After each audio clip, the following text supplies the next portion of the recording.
step away from that grave or I'm calling the police. Those words, spoken in the freezing darkness of that January morning, would shatter everything I thought I knew about my life. My name is Oliver Montgomery, and at 5:30 on that bitter winter morning, I was kneeling in Ashford Cemetery, sobbing uncontrollably in front of a stranger's grave. In my shaking hands, I clutched a letter my acceptance to Cambridge Medical School. The envelope was creased and damp from my tears. Clara, I whispered to the cold marble headstone.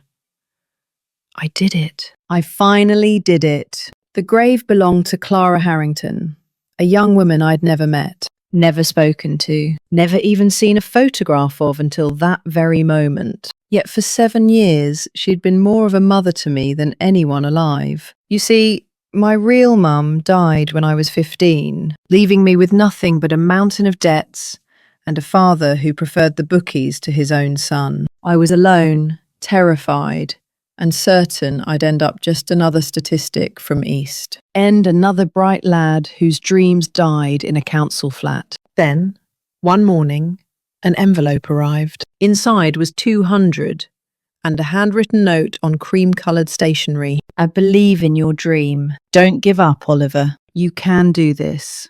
It was signed simply C. I thought it was a mistake, perhaps meant for someone else. But the next month, another envelope came, and another, and another. For 7 years, every single month, this mysterious C kept me alive. Paid my school fees, bought my textbooks. Once, when I had pneumonia and couldn't work for 3 weeks, an envelope arrived with 500 and a note. Get well soon. The world needs doctors like you. I never knew who she was. I tried everything. Traced the postmarks, asked at the post office, even hired a student from the law department to investigate. Nothing. She was a ghost, an angel, a miracle I couldn't explain. Then, 6 months ago, the letters stopped. I was devastated. Had I done something wrong? Had my mysterious benefactor lost faith in me? But then, tucked inside what would be the final envelope, was a newspaper clipping, an obituary. Clara Harrington, 24, beloved daughter of Sir Edward Harrington, dies in tragic accident. My hands trembled as I read it. There she was, blonde hair, kind eyes, a smile that seemed to reach through the photograph itself. The article mentioned she'd been a medical student at Oxford before the accident, that she'd volunteered at homeless shelters, that she'd dreamt of becoming a doctor for underserved communities. And suddenly, everything made sense. The letters, the support, the unwavering belief in a scruffy lad from Hackney she'd never met. I had to see her, had to thank her, even if she'd never hear it. So there I was, at dawn, in a cemetery in Surrey, pouring my heart out to a marble stone, when that voice cut through the darkness like a blade. I asked you a question. Who are you? And what are you doing at my daughter's grave? I looked up, and my heart nearly stopped. The man standing before me was tall, silver-haired, and wearing an overcoat that probably cost more than everything I owned. His face was carved from granite, his eyes sharp and cold as steel. Even in the dim morning light, I recognized him from newspapers and television. Sir Edward Harrington, chairman of Harrington Pharmaceuticals, one of the wealthiest men in Britain, and he looked absolutely furious. "I'm sorry, sir," I stammered, scrambling to my feet. "I didn't mean to intrude. I just wanted to." To what? Rob her grave? Exploit a grieving father? His voice was lethal. Controlled rage barely contained. Do you have any idea how many vultures have tried to profit from my daughter's death? "No, please, it's not like that." My voice cracked. I thrust the acceptance letter towards him, my hands shaking so badly I nearly dropped it. "Your daughter, Clara. She helped for 7 years. My daughter is dead. Each word was a hammer blow. She's been dead for 7 years. And you expect me to believe she was sending money to some stranger? He pulled out his mobile, fingers poised over the keypad. I'm calling the police. Whatever con you're running ends now. Wait! I practically shouted, desperation making me bold. I fumbled in my coat pocket, pulling out the bundle of letters. I'd brought with me every single one Clara had ever sent, tied with a faded ribbon. Please, just look at these. Just one. That's all I ask. Something in my voice must have reached him because he paused. His eyes narrowed, but he took the bundle from my trembling hands. I watched his face as he unfolded the first letter, the one that had arrived 7 years ago. The morning light was just beginning to break over the cemetery, and in that growing dawn, I saw Sir Edward Harrington's granite facade crack. His hands began to shake. His lips moved silently, reading words his daughter had written. And then, impossibly, I saw tears begin to well in his eyes. This is Clara's handwriting. He whispered, his voice breaking. Her paper. The fountain pen I gave her for her 18th birthday. She always. He stopped, unable to continue. I stood there, freezing in my thin coat, watching one of Britain's most powerful men weep over his daughter's words. She never told me. He finally said, looking up at me with eyes that had transformed from steel to something raw and human. She never said a word about you, about any of this. I never knew who she was until I gestured helplessly at the grave, until it was too late to thank her. The silence stretched between us, broken only by the distant sound of mourning birds and the rustle of dead leaves across the cemetery paths. Then Sir Edward Harrington did something I never expected. He sat down, right there on the frozen ground beside his daughter's grave, expensive overcoat and all, and he wept, and I sat down beside him. Two strangers, bound by a young woman's secret kindness, crying together as the sun rose over Ashford Cemetery. But what happened next? What he told me about Clara, about why she'd chosen me. That's when I learned the truth that would change everything. My daughter was dying, and she spent her last years saving you. Sir Edward's words hit me like a physical blow. I stared at him, unable to breathe, unable to process what he'd just said. What? What do you mean, dying?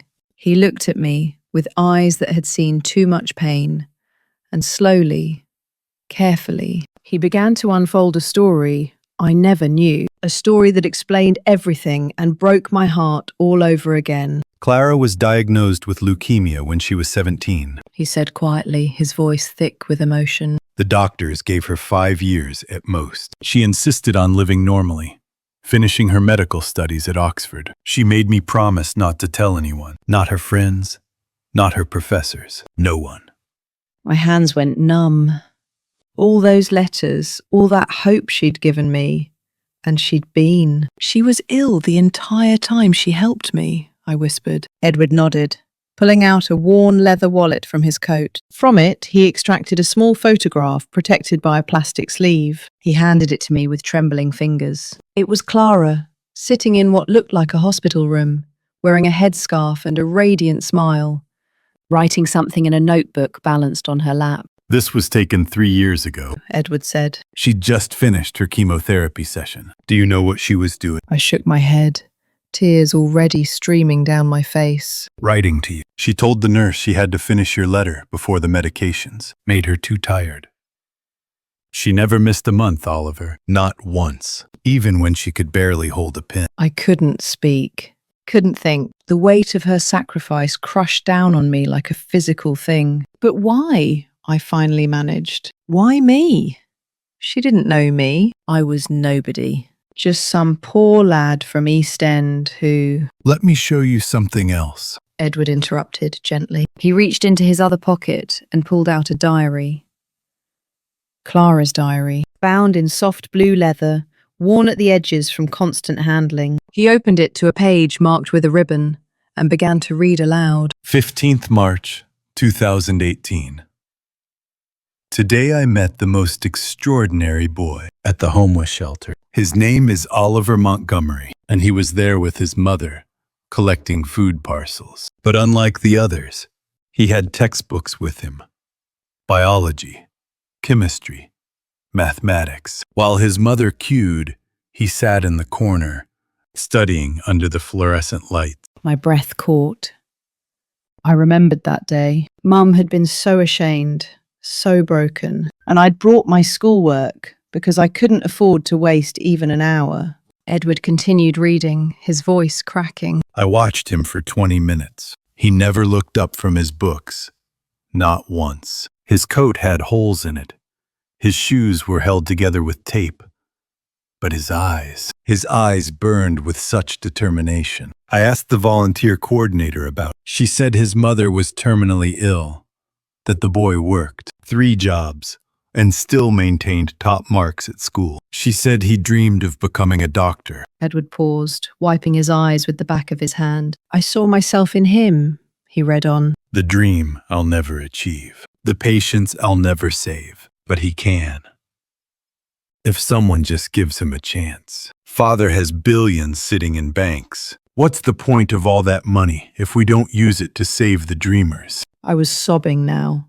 Great heaving sobs that shook my entire body. Sir Edward gently closed the diary and placed his hand on my shoulder. She never told me because she knew I'd try to stop, he said. I was so focused on saving her life, on experimental treatments and specialists, that I didn't see what she truly needed to make her life matter. You gave her that, Oliver. You gave her purpose. I would have given it all back, I choked out. Every penny, every letter, if it meant she could have lived, if she could have become the doctor she wanted to be. But don't you see?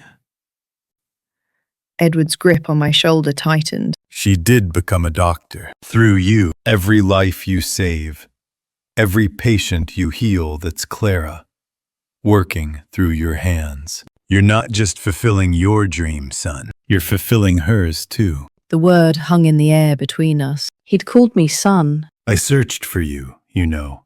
Edward continued, his voice steadier now. After she died, I found the bank statements, the regular transfers. But Clara had been so careful, everything went through a solicitor, all anonymous. It took me 6 months to trace the payments back to you. And by then... By then what? I asked. He smiled sadly.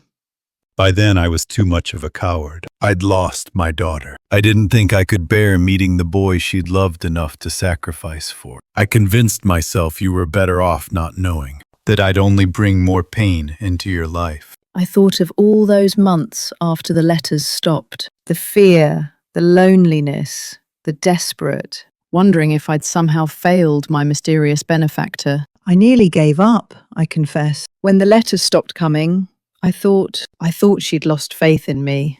I almost didn't sit my A-levels. Almost threw it all away. But you didn't. Edward's voice was firm now, almost fierce. You pushed through. You earned that Cambridge acceptance on your own merit, Oliver. Clara gave you the means, but you provided the determination. Never forget that. We sat there in silence for a long moment.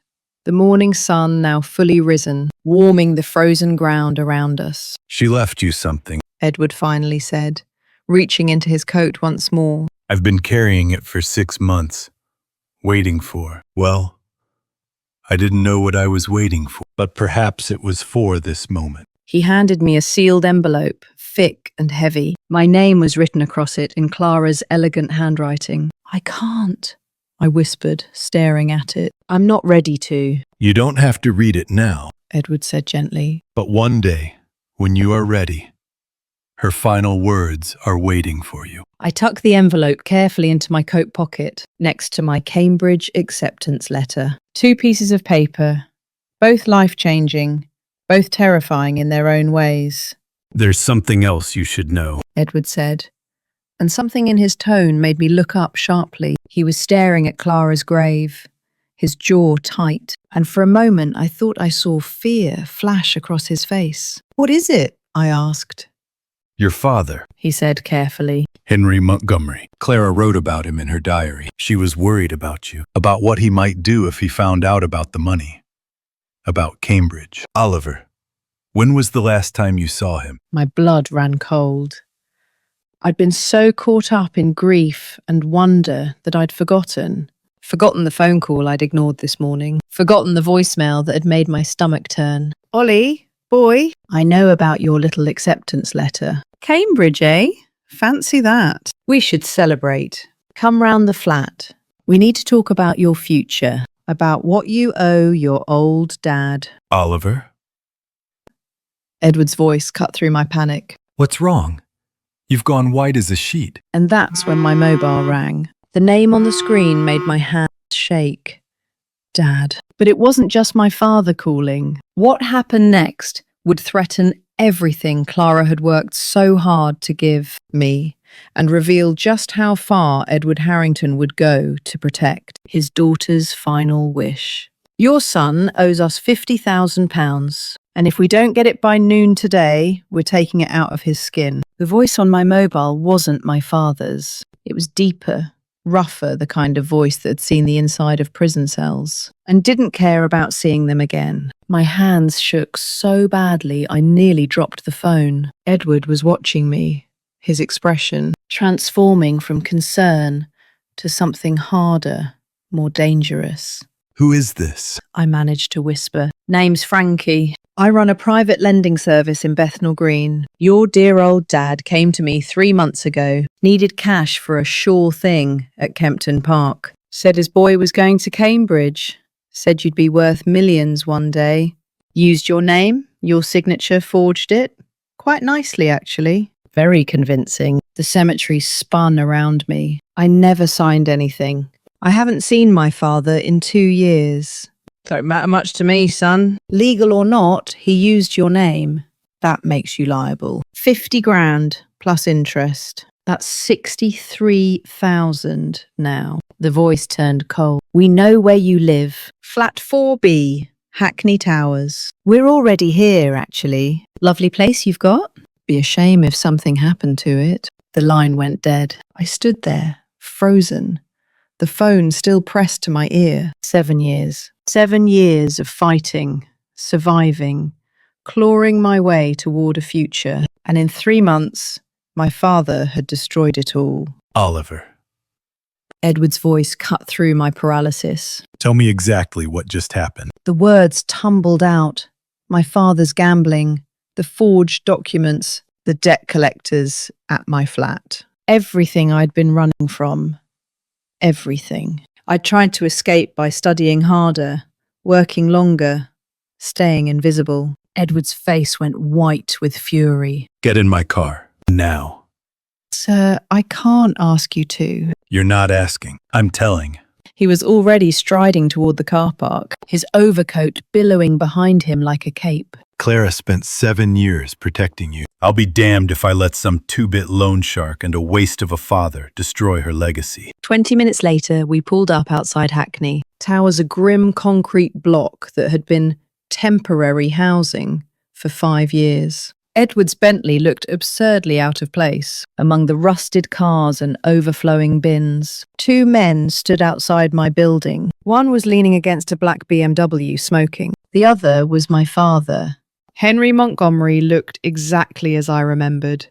Greasy hair, bloodshot eyes, that same ratty leather jacket he'd worn for a decade. But there was something new in his face now. Triumph. Greed. There's my boy, he called out cheerfully as I approached, Edward close behind me. See, Frankie, told you he'd come. Good lad, my Oliver. Always been responsible. The man by the BMW, Frankie, I presumed, was built like a boxer gone to seed. Thick neck, scarred knuckles, eyes that calculated worth in seconds. This your son?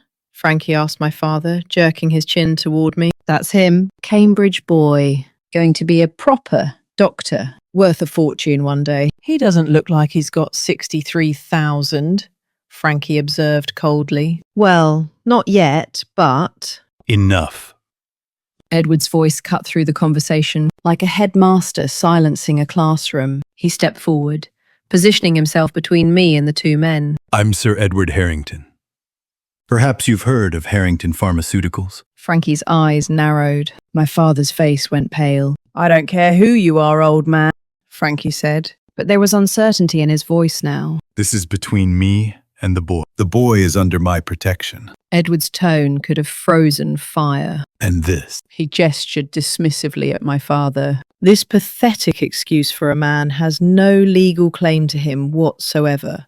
The documents he forged using my ward's name constitute fraud, identity theft, and extortion. I have my solicitors on speed dial. One call, and you'll both be in handcuffs within the hour. Ward? My father's voice cracked. What's he talking about, Ollie? Who is this bloke? But Edward wasn't finished. He pulled out his checkbook, actual paper, not a card, and began writing with a fountain pen that probably cost more than my entire year's rent. £50,000. Edward said, crisply, tearing out the check and holding it up. The original amount, without your criminal interest rates. This is what you'll get. And then you'll sign a legal document stating that Oliver Montgomery owes you nothing. You'll also provide all forged documents to be destroyed. Are we clear? Frankie stared at the check like it might bite him. And if I don't? Then I make one phone call. And my legal team, who, I assure you, are far more expensive and ruthless than you could possibly imagine, will bury you so deep in lawsuits and criminal charges that your grandchildren will still be paying court fees. Do you know what happens to loan sharks who target university students? The Crown Prosecution Service is particularly unforgiving. The silence stretched out. Somewhere above us, a baby cried in one of the flats. A police siren wailed in the distance. Frankie took the check. You Edward turned to my father, his voice dropping to something lethal. You will sign a legal document, relinquishing all parental rights and claims to Oliver. You will never contact him again. You will never use his name, his credit, or his future for your pathetic gambling habits. And if you ever come near him again, I will personally ensure that every door in this city closes to you. Do you understand me, Mr. Montgomery? My father opened his mouth, then closed it. He looked at me, really looked at me, for the first time in years. You always thought you were better than me, he said bitterly. Too good for your own father. Well, congratulations, boy. You found yourself a new daddy. Hope he treats you better than I did. That, Edward said coldly, would require actually treating him at all. Sign the papers. They'll be delivered tomorrow. Frankie and my father left. Just like that. One check and 7 years of terror vanished into the grey London morning. I stood there, staring at the spot where my father had been, unable to move, unable to process what had just happened. Oliver? Edward's voice was gentle now, all the steel gone from it. Are you all right? I turned to face him, and something inside me broke. All the years of holding it together, of being strong, of pretending I could handle everything alone, it all came crashing down. I collapsed against the Bentley and wept. Not quiet tears, not dignified grief, but great heaving sobs that came from somewhere deep in my chest, where I'd buried every fear, every humiliation, every night. I'd gone to bed hungry because my father had gambled away the rent money.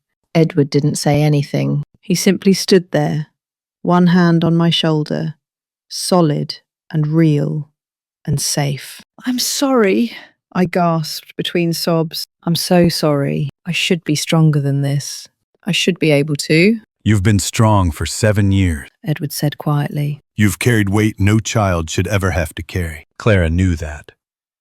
That's why she helped you. And now? His grip on my shoulder tightened. Now you're not alone anymore. I looked up at him, this stern, powerful man who'd appeared in my life like something out of a storybook. Why?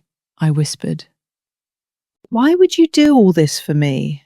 You don't even know me. Edward's eyes were wet, but his voice was steady. Because my daughter loved you enough to give you her last years. Because you're the son I never had, and the grandson I never thought I'd meet. And because, Oliver Montgomery, you deserve to have someone fight for you the way you fought for yourself. He pulled an envelope from his coat, formal, heavy, embossed with a law firm's letterhead. These are guardianship papers. He said. If you sign them, I become your legal guardian until you turn 21. It means I can protect you properly. It means you'll never have to face men like that alone again. But it's your choice. I won't force you to. I didn't let him finish. I took the papers with shaking hands and said the words I never thought I'd say to anyone again. Where do I sign? And there, Outside a council block in Hackney, two men who'd been strangers just hours ago embraced like family. But there was something Edward hadn't told me yet. Something about Clara's final letter. Something that would change everything I thought I knew. promise me you'll read it on the day you save your first life. Those were Edward's words as he handed me Clara's final letter, standing in front of her grave on my last morning before Cambridge. But I never imagined it would take me 7 years to keep that promise, or that when I finally did, it would destroy me and rebuild me in the same moment. Let me take you back to that September morning in 2018. The air was crisp.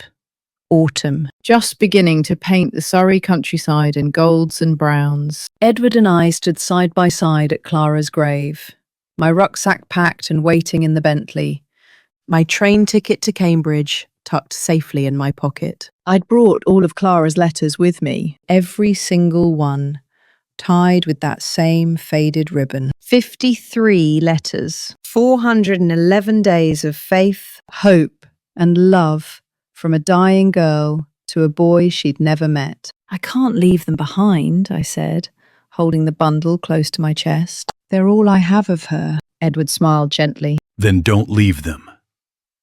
But perhaps give her something back? He handed me a single red rose, still wet with morning dew. Together we knelt and placed it on the grave. I touched the cold marble, tracing her name with my fingertips. I won't let you down, I whispered. I promise, Clara. I'll make you proud. That's when Edward reached into his coat and pulled out a small wooden box, worn smooth with age and handling. He held it for a moment, staring at it, and I saw his hands tremble. Clara made this when she was 8 years old, He said quietly. She'd just decided she wanted to be a doctor. She told me that doctors were like aeroplanes. They lifted people up when they'd fallen down, carried them above the clouds when everything seemed dark. He opened the box, and inside was the most beautiful thing I'd ever seen.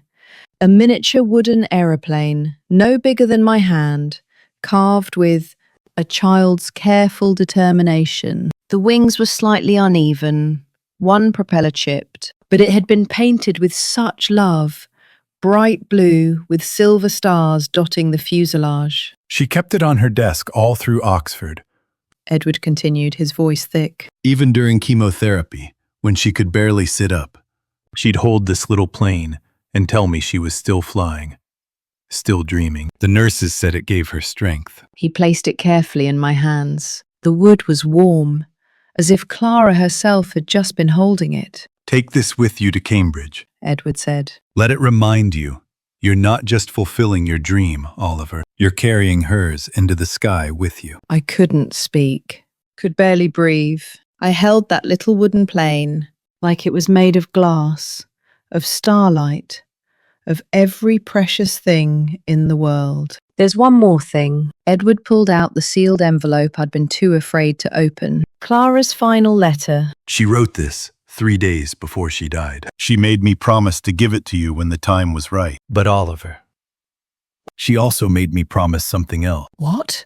I managed to whisper. She said, you mustn't read it until you've saved your first life, until you've become the doctor she knew you would be. She said only then would you understand what she wanted to tell you. My hands shook as I took the letter. It was heavier than the others, thicker, as if Clara had poured her very soul into these final words. What if I fail? I asked, fear suddenly gripping me. What if I'm not good enough? What if? You won't fail. Edward's voice was firm, certain. And do you know how I know? Because Clara never made mistakes about people. She saw something in you that day at the homeless shelter. There's something true and bright and unbreakable. Trust her judgment, Oliver. I do. We stood there for a long moment, grandfather and grandson, connected by a girl who'd loved us both enough to change our lives. It's time. Edward finally said. Cambridge is waiting. The years that followed were the hardest of my life. Medical school was brutal. The endless studying, the sleepless nights, the constant fear that I wasn't clever enough, wasn't worthy of the sacrifice Clara had made. There were times, dark, desperate times, when I wanted to give up, to run home and admit I'd been a fraud all along. But every night I'd take out that little wooden aeroplane, place it on my desk, and remember. Remember Clara, writing letters with chemicals burning through her veins. Remember Edward, standing between me and my father's cruelty. Remember that I wasn't just studying for myself anymore. I was flying for all of us. The sealed letter stayed in my desk drawer, unopened, waiting. Sometimes I'd hold it, wondering what wisdom or love Clara had left for me. But I'd made a promise, and I wouldn't break it. Then came the 14th of March, 2025. I was in my final year, doing my cardiology rotation at Addenbrooke's Hospital. It was 3 a.m. I'd been on shift for 16 hours, and I was so exhausted I could barely remember my own name. That's when the ambulance arrived. 28-year-old female, cardiac arrest. Been down for 4 minutes, the paramedic shouted as they wheeled her in. No pulse, no response. I looked at her face and my heart stopped. She was young, blonde, with a small tattoo of an aeroplane on her wrist. She looked so much like the photographs of Clara that, for a moment, I couldn't move. Dr. Montgomery, my supervising consultant barked. We need you now. Everything I'd learned, everything Clara had sacrificed for, everything Edward had fought to protect it, all came down to this moment. I stepped forward. For the next 47 minutes, I fought for that woman's life. Chest compressions, defibrillation, medications, everything in our arsenal. The monitor's flatline. The consultant called time of death. But I couldn't let her go. Wouldn't let her go. One more round, I said. Please. The consultant looked at me, saw something in my face, and nodded. I placed my hands on her chest one more time. Come back, I whispered. Please. Someone's waiting for you. Someone loves you. Don't leave them. And then, impossibly, miraculously, a beep. Faint, irregular, but there. A heartbeat. She gasped, her eyes fluttering open. Alive. The monitoring room erupted in cheers, but I just stood there, staring at my shaking hands. Hands that had just pulled someone back from death. Hands that Clara had helped create. I saved my first life. That evening, I sat alone in my tiny Cambridge flat, Clara's letter finally open in my trembling hands. After 7 years, I was ready. After 7 years, I understood. My dearest Oliver, if you're reading this, then you've done it. You've become the doctor I always knew you would be. And oh, my darling boy, I wish I could be there to see it. I need to tell you something I never could while I was alive. When I first saw you in that homeless shelter, you weren't just any struggling student. You were me, the me I could have been, the me I should have been if cancer hadn't stolen my future.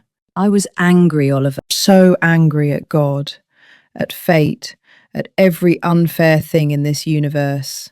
I was dying at 24, and all my dreams were dying with me, until I saw you, studying under those fluorescent lights with holes in your shoes and fire in your eyes. And I realized something.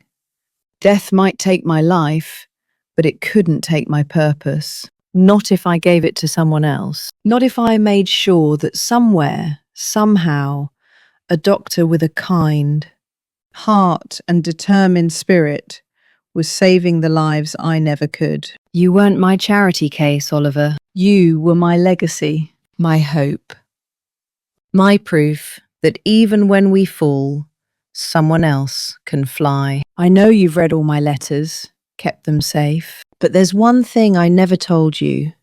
One last secret I saved for this moment. Every time you save a life, you're saving mine too. Every patient who goes home because of your skill, Every family who doesn't have to say goodbye, that's me, living through you. That's my dream, breathing in the world. So please, my dear, brave boy, live enough for both of us. Love enough for both of us. Save enough lives for both of us. And know that somewhere beyond the clouds, I'm so very, very proud of you. All my love, Clara. P.S. Tell my father I love him. Tell him I'm sorry I left. And tell him thank you for loving you the way he loved me. I don't remember how long I cried. Hours perhaps, until the sun rose over Cambridge and bathed my little flat in golden light. But when I finally stood, placing Clara's letter carefully with the others, I felt something I'd never felt before. Peace. Purpose. Completion. 15 years have passed since that morning. I'm Dr. Oliver Montgomery, now head of cardiology at St. Thomas's Hospital. I've saved 247 lives. I keep count in a small leather journal. For Clara, every year on the 14th of March, Edward and I visit Ashford Cemetery together. We bring red roses, read Clara's letters aloud, and tell her about the lives we've saved, the dreams we've fulfilled, the family we've become. Last year, we brought someone else with us. My daughter, Clara Elizabeth Montgomery, age 3, with blonde hair and her great-aunt's bright, knowing eyes. She placed a small wooden aeroplane one I'd carved for her on the grave and said in her tiny voice, "Auntie Clara, Daddy says you fly with angels now." Edward and I looked at each other, tears streaming down our weathered faces, and smiled. Because Clara was right. Death took her life, but it couldn't take her purpose. And somewhere beyond the clouds, I know she's still flying. Epilogue. The Harrington Montgomery Foundation for Medical Education now provides full scholarships to 50 students each year.